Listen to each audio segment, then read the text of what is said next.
In January 1995, the city of Knoxville, Tennessee, found itself at the center of one of the most disturbing and shocking crimes in modern American history. Christa Pike, an 18-year-old Job Corps student with a troubled past and a violent temper, crossed paths with 19-year-old Colleen Slemmer, a young woman simply trying to start a new life, build a future, and find stability. But what began as teenage jealousy would soon spiral into something far darker.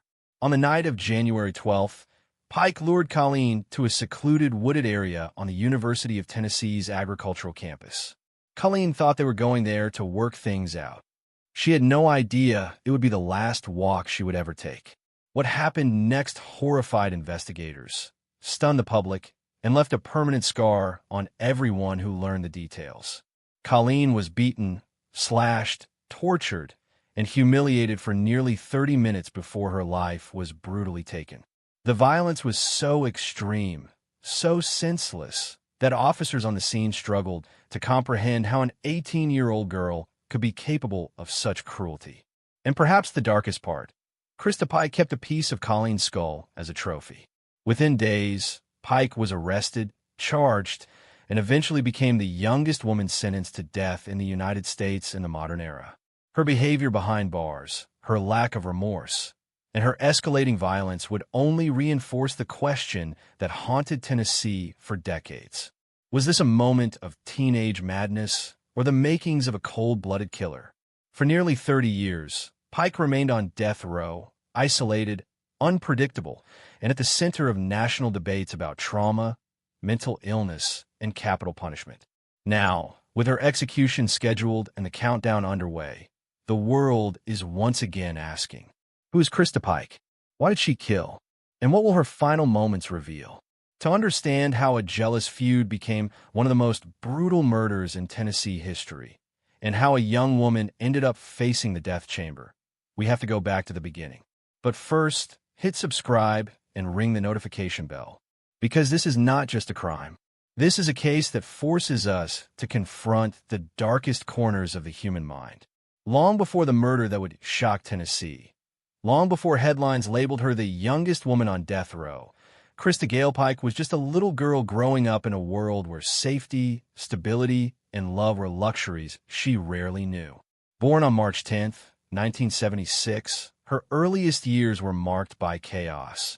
An environment so unstable that even those closest to her later admitted she never had a real chance at a normal childhood. Her mother struggled with addiction, cycling through men, drugs, and long nights that left Christa fending for herself before she could even form full sentences. Court records reveal that she was exposed to alcohol and drugs before she was even born, her developing brain already under assault before she ever took her first breath. As she got older, things only grew darker. Multiple men moved in and out of her mother's life, and with them came secrets Christa carried alone. Secrets of sexual abuse that would scar her deeply and permanently. Those terrifying experiences, combined with constant neglect, pushed her into survival mode at a very young age. By her early teens, she had already dropped out of school, bounced between relatives, and numbed her pain with heavy marijuana and alcohol use. Teachers, neighbors, even her own family noted the pattern.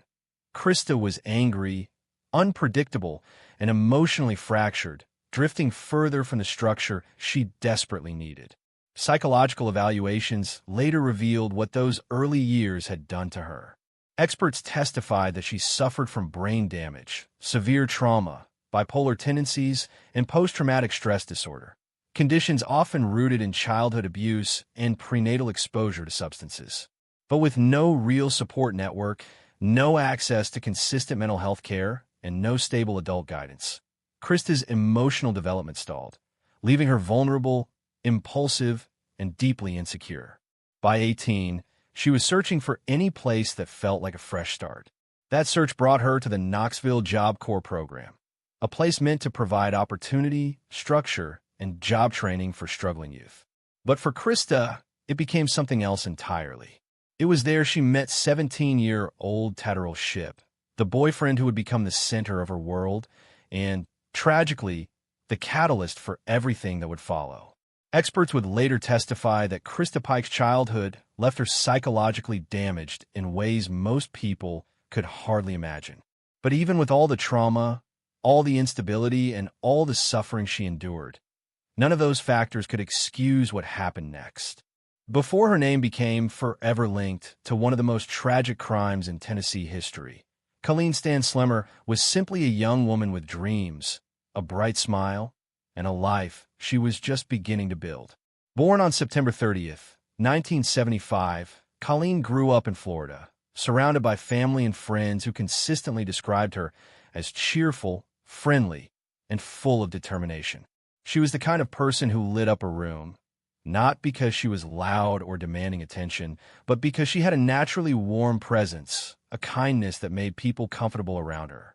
Those who knew her said she was hardworking, focused, and always willing to lend a hand, even when she was struggling herself. Colleen wasn't born into privilege.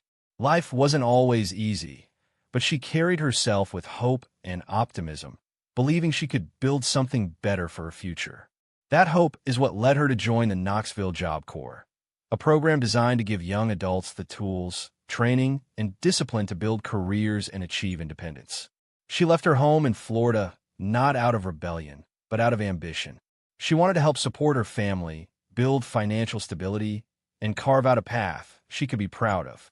It was a big step, a brave step, and one that showed just how serious she was about her future. Friends at Job Corps recalled her as polite, gentle, and eager to make friends. She didn't seek out drama. She didn't engage in fights or conflict. She was there to learn, to grow, and to create opportunities that hadn't been available to her before. She loved music, enjoyed laughing with friends, and talked often about her goals and what she hoped to achieve after completing the program. But despite her hopeful spirit and her desire for peace, Colleen unknowingly found herself caught in the middle of tensions that had nothing to do with her. She didn't realize that another student, someone she barely knew, had fixated on her with jealousy and suspicion. She wasn't looking for conflict. She wasn't looking for trouble. She simply crossed paths with the wrong people at the wrong time. In the tight-knit environment of a Knoxville Job Corps campus, rumors traveled fast and emotions ran even faster. It was a place where hundreds of young adults, many from difficult backgrounds, lived, studied, and struggled together under one roof, creating an atmosphere where friendships formed quickly, but conflicts could ignite just as fast.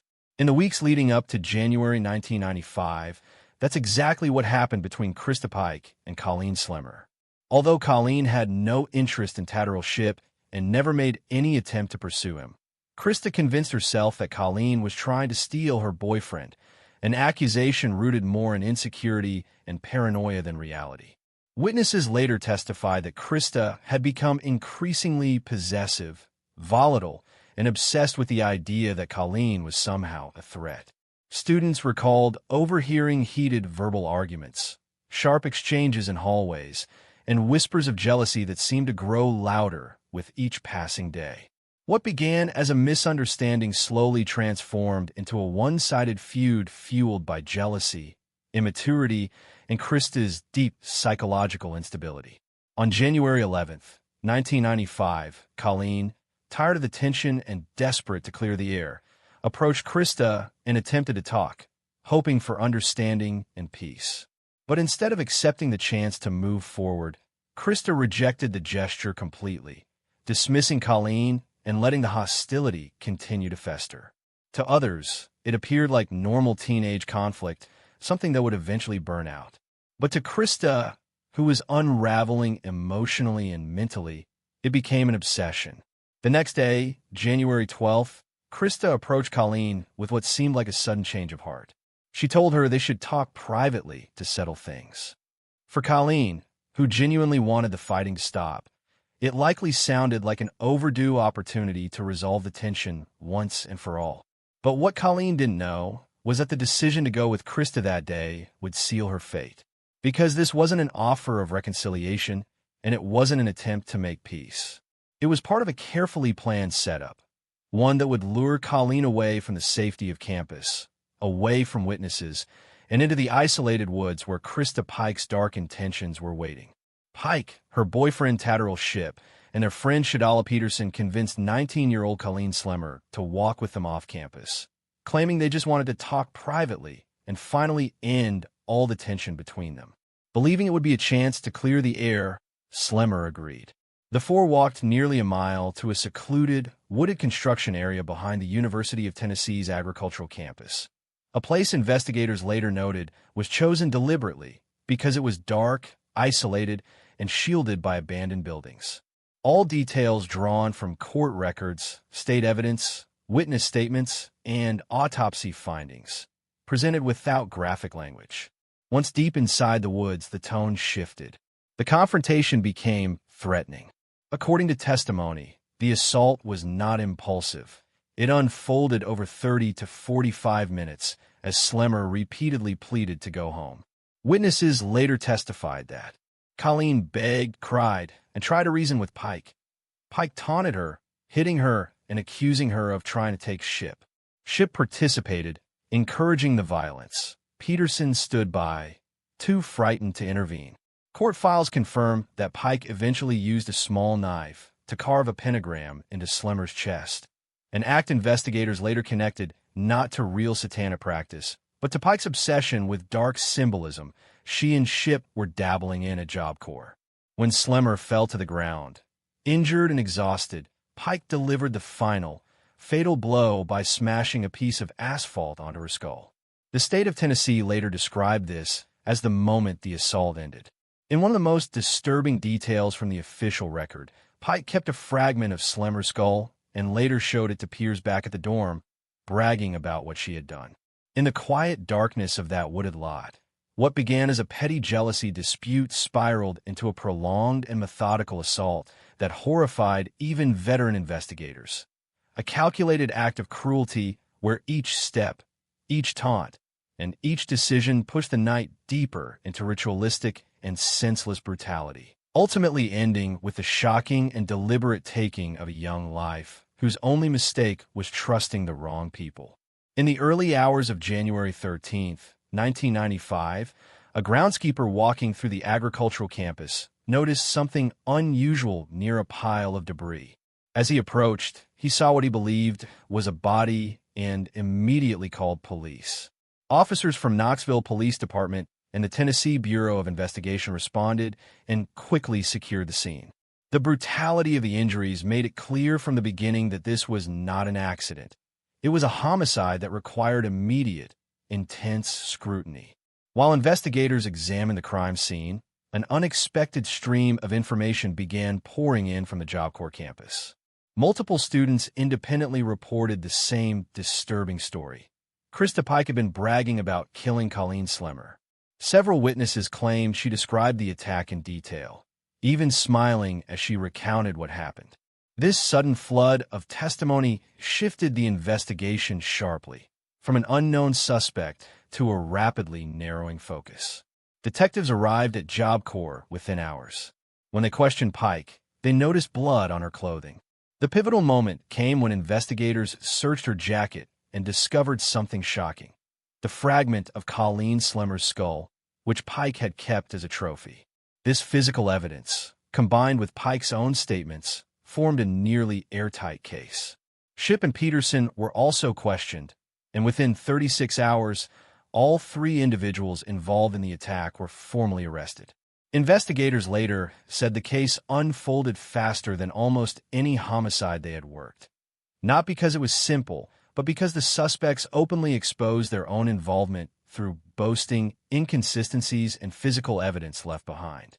In the span of just a day and a half, what began as a mysterious body discovered in the pre-dawn cold unraveled into a shocking confession trail as detectives followed the stories whispered across campus, seized the grisly evidence Pike carried with her, and swiftly closed in on all three participants. A rare investigation where the truth didn't hide in shadows, but instead came spilling out boldly, recklessly, and almost proudly from the very people who had taken Colleen Slemmer's life. In early 1996, Knoxville braced for one of the most closely watched murder trials in the state's modern history. Prosecutors presented a mountain of evidence: witness testimony, Pike's own statements, forensic findings, and the skull fragment recovered from her jacket.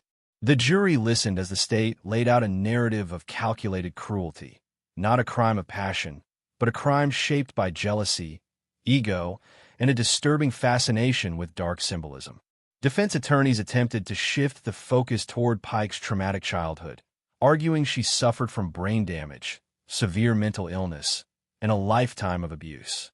But jurors remained unmoved. The brutality of the attack, paired with Pike's boasts afterward, carried immense weight in the courtroom.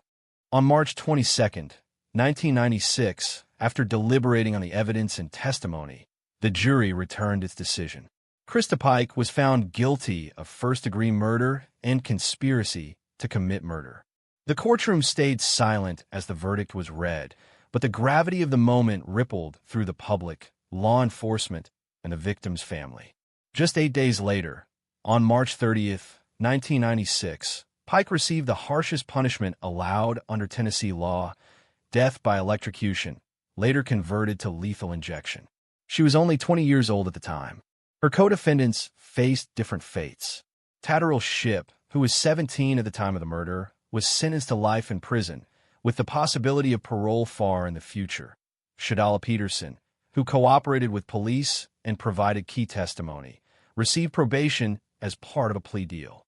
Christa Pike became the youngest woman on death row in modern Tennessee history, a distinction that underscored not just the shocking savagery of the crime, but the cold, deliberate choices she made along the way, leaving a jury with little doubt that the full weight of the law was the only fitting response. After her sentencing, Christa Pike entered a world few outside prison walls could truly comprehend. A world of isolation, strict control, and relentless monotony, where she became the only woman on Tennessee's death row, held in conditions resembling solitary confinement for years at a time, her daily existence restricted to a small cell, brief, and supervised movement, and the unyielding weight of knowing the ultimate punishment awaited her. In 2001, her volatile behavior inside these walls erupted when she attempted to strangle another inmate using a shoelace, a chilling incident that further solidified her reputation as unpredictable and dangerous even among hardened prisoners. Meanwhile, Pike's legal team mounted numerous appeals, citing her extreme childhood trauma, documented mental health disorders, and claims of brain damage, all in an effort to overturn the death sentence. Yet despite the depth of evidence and expert testimony regarding her psychological state, every appeal was systematically denied, and the courts repeatedly concluded that the heinousness of her crime and her actions afterward outweighed the mitigating circumstances.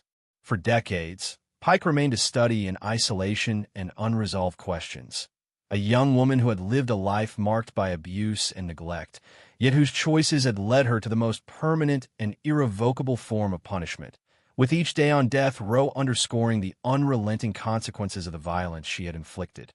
As of 2025, after decades on Tennessee's death row and a lifetime marked by trauma, abuse, and violence, Christa Pike stands on the precipice of history and controversy, with the Tennessee Supreme Court having issued a death warrant setting her execution for September 30, 2026, a date that, if carried out, would make her the first woman executed in the state in over 200 years and a stark reminder of the rarity with which female offenders face capital punishment. The method prescribed under Tennessee law is electrocution, although Pike retains the legal right to select lethal injection should she choose, leaving open the exact details of how her final moments may unfold. At the time of this documentary's production, no last meal has been requested or recorded, and no final statement or words from Pike have been made public, leaving unanswered the questions that often accompany such executions, questions about remorse, defiance, or reconciliation. While her attorneys continue to pursue clemency on the grounds of her extreme youth at the time of the crime, her documented mental health issues, and the lifelong consequences of the abuse she endured, creating a tense, uncertain, and unprecedented moment in Tennessee's modern legal history.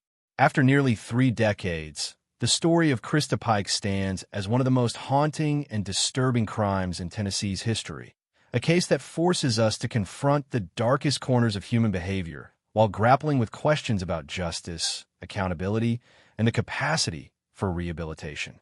As the state moves closer to carrying out the first execution of a woman in over 200 years, we are left to ask ourselves difficult and deeply personal questions.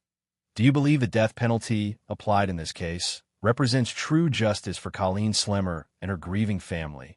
Or do you believe that Christa Pike's extreme youth at the time of the crime, her lifelong trauma, and documented mental health struggles should have led to a different outcome? We want to hear your perspective, your reasoning, and your reflections. Share them in the comments below, join the conversation, and help us explore the broader questions this case raises about morality, punishment, and human nature. And if you want to continue watching meticulously researched, deeply reported, and thought-provoking true crime documentaries like this one, don't forget to like, share, and subscribe to Crime Report Network, where real stories, real victims, and real justice continue to unfold before your eyes.